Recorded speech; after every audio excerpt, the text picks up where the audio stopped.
Israeli Prime Minister Benjamin Netanyahu last week had meetings in Moscow with Russian President Vladimir Putin regarding the latest developments in the occupied Golan Heights and the risk of a military confrontation between Iran and Israel.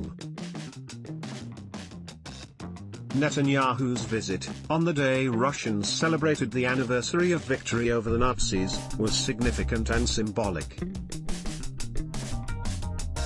Putin used the occasion to send the message that no solution to the Syrian conflict will be possible without Russia. Netanyahu's meeting with Putin was his 8th in less than 2 years, but this was perhaps the most important, as it coincided with the escalation of tensions and the increased possibility of an Iranian retaliatory response to Israeli airstrikes. In other words, the Israelis have sought Russian help in Syria to counter Iranian threats. But will Moscow meet Israel's demands? Since Netanyahu's presentation about Iranian nuclear activities and Israel's secret understanding with Putin regarding its strikes on Syria, the Russian government has maintained a deafening silence.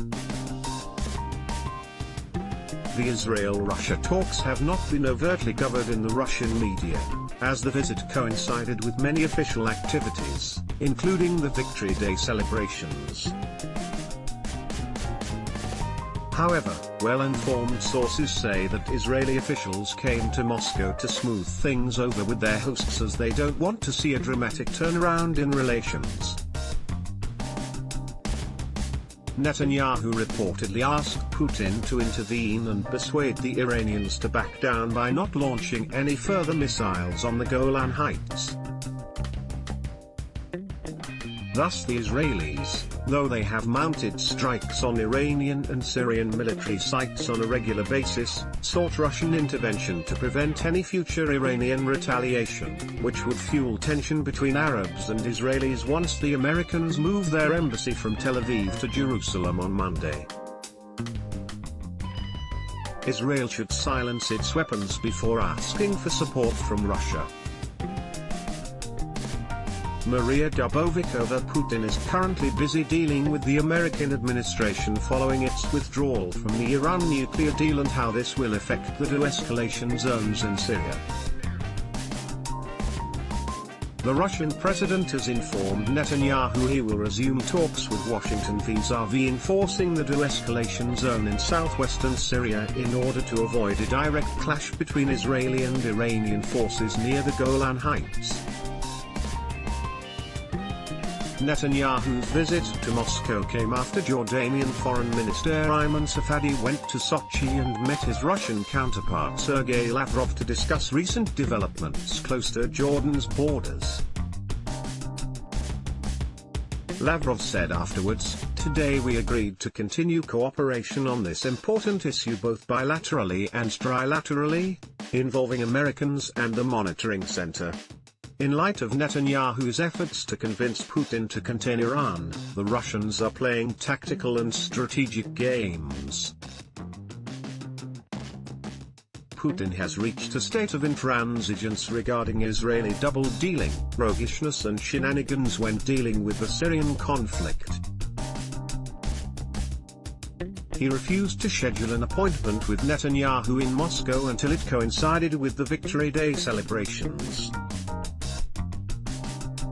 What drove Netanyahu to visit Putin was the developments near Israel's borders and the fact that, without Russian assistance, Tel Aviv and the US would not be sure they could repel an Iranian ground attack, as unlikely as that is.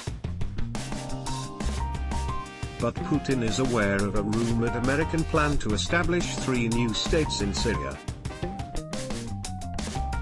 He is not satisfied with the American dream of creating these entities and is also not happy with the Israeli attitude.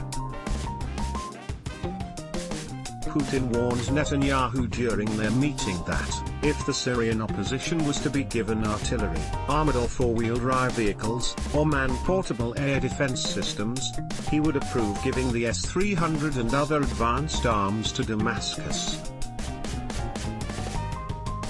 This was a warning not only to Israel, but also to the Americans and their allies. it is axiomatic that Israelis strike and then ask for assistance, fearing any further escalation. Yet the Israeli government should try to convince the Russian leadership that it is serious and ready for peace in the Middle East.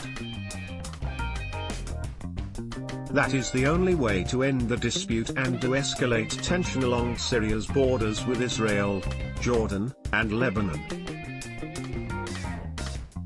Yes, Russia has a big say, but Israel should silence its weapons before asking for Russian support. Maria Dubovikova is a prominent political commentator, researcher and expert on Middle East affairs. She is president of the Moscow-based International Middle East and Studies Club, IMES Club. Twitter, @politblog. And disclaimer, views expressed by writers in this section are their own and do not necessarily reflect Arab News point of view.